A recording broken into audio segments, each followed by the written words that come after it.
रात के ठीक 2:17 पूर्वोत्तर भारत के घने जंगलों में तैनात भारतीय सैनिकों की एक टुकड़ी अचानक रुक गई। वायरलेस सेट पर घबराई हुई आवाज आई, सर, हमें घेर लिया गया है, लेकिन दुश्मन दिखाई नहीं दे रहा। चारों तरफ सन्नाटा था, न कोई हलचल, न कोई आवाज। लेकिन कुछ ही सेकंड बाद अंधेरे जंगल में टॉर्च की हल्की रोशनी चमकी और जमीन पर रखे लकड़ी के बक्सों से धातु टकराने की आवाज आई। जब उन बक्सों को खोला गया तो अंदर जो था उसने सबको चुप कर दिया। AK-47 राइफलें, रॉकेट लॉन्चर, हजारों गोलियां और सबसे डराने वाली बात, ये हथियार भारत के खिलाफ इस्तेमाल होने वाले थे। यहीं से शुरू होती है भारत के सबसे रहस्यमयी गुप्त अभियानों में से एक कहानी, ऑपरेशन लीच। 1990 का दशक। भारत का पूर्वोत्तर इलाका बाहर से शांत दिखता था, लेकिन अंदर ही अंदर हिंसा और साजिश का एक खतरनाक खेल चल रहा था। खासकर त्रिपुरा और आसपास के राज्यों में उग्रवादी संगठन तेजी से ताकतवर हो रहे थे। पहले उनके पास पुराने हथियार होते थे, लेकिन अचानक सब बदल गया। अब उनके पास आधुनिक ऑटोमेटिक गन थी। हमले ज्यादा संगठित होने लगे, सुरक्षा बलों पर घात लगाकर हमले बढ़ गए। सवाल सिर्फ एक था, इतने आधुनिक हथियार आखिर आ कहां से रहे थे? जांच शुरू हुई।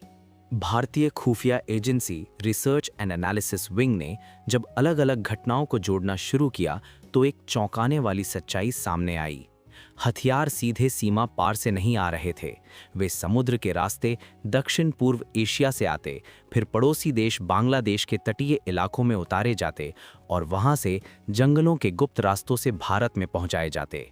ये सिर्फ तस्करी नहीं थी, ये एक अंतर्राष्ट्रीय नेटवर्क था। और सबसे खतरनाक बात, इस नेटवर्क को अंदर से मदद मिल रही थी। सरकार समझ चुकी थी कि सीधी सैन्य कार्रवाई से कुछ हासिल नहीं होगा। दुश्मन दिखाई नहीं दे रहा था, इसलिए फैसला लिया गया दुश्मन के बीच घुसा जाए। भारतीय सेना के चुनिंदा जवानों को नई पहचान दी गई, उन्हें विद्रोही समर्थकों की तरह पेश किया गया। अब वे सैनिक नहीं थे, वे तस्कर थे, दलाल थे, खरीदार थे और कभी-कभी दुश्मन के दोस्त भी। महीनों तक वे जंगलों में रहे, ना परिवार से संपर्क, ना असली पहचान। हर बातचीत मौत और जिंदगी के बीच खड़ी होती थी। एक छोटी सी गलती मतलब तुरंत मौत, क्योंकि अगर सच सामने आ जाता तो ना सरकार उन्हें बचा सकती थी, ना सेना। वे आधिकारिक रूप से मौजूद ही नहीं थे। धीरे धीरे एजेंट उस नेटवर्क के केंद्र तक पहुंच गए। एक रात उन्हें सूचना मिली, भारी हथियारों की सबसे बड़ी खेप आने वाली है। स्थान सीमा के पास घना जंगल, समय आधी रात। भारतीय एजेंट खरीदार बनकर वहां पहुंचे। चारों तरफ हथियारबंद लोग थे, शक भरी निगाहें, उंगलियां ट्रिगर पर। जब सौदा शुरू हुआ और बक्से खोले गए तो साफ हो गया कि ये सिर्फ उग्रवाद नहीं, बल्कि भविष्य के बड़े हमलों की तैयारी थी। लेकिन तभी स्थिति बदल गई। एक उग्रवादी कमांडर को शक हो गया। पूछताछ शुरू हुई। हवा में तनाव इतना था कि किसी भी पल गोली चल सकती थी। भारतीय एजेंटों को लगा मिशन खत्म और जिंदगी भी, लेकिन उन्होंने खुद को संभाला और वही पल ऑपरेशन लीच की सबसे बड़ी सफलता बन गया, क्योंकि उसी रात पूरे नेटवर्क के सबूत इकट्ठे हो गए। कुछ दिनों बाद भारतीय सेना ने अचानक कई जगहों पर एक साथ कार्रवाई शुरू की। जंगलों में छापे पड़े। अगर आपको ये वीडियो पसंद आ रही है तो प्लीज वीडियो को लाइक करके हमारे YouTube चैनल विद डॉग को अभी सब्सक्राइब करें। गुप्त गोदाम नष्ट किए गए, तस्करी के रास्ते बंद कर दिए गए, भारी मात्रा में हथियार जब्त हुए, पूर्वोत्तर में सक्रिय कई उग्रवादी संगठनों की रीढ़ टूट गई।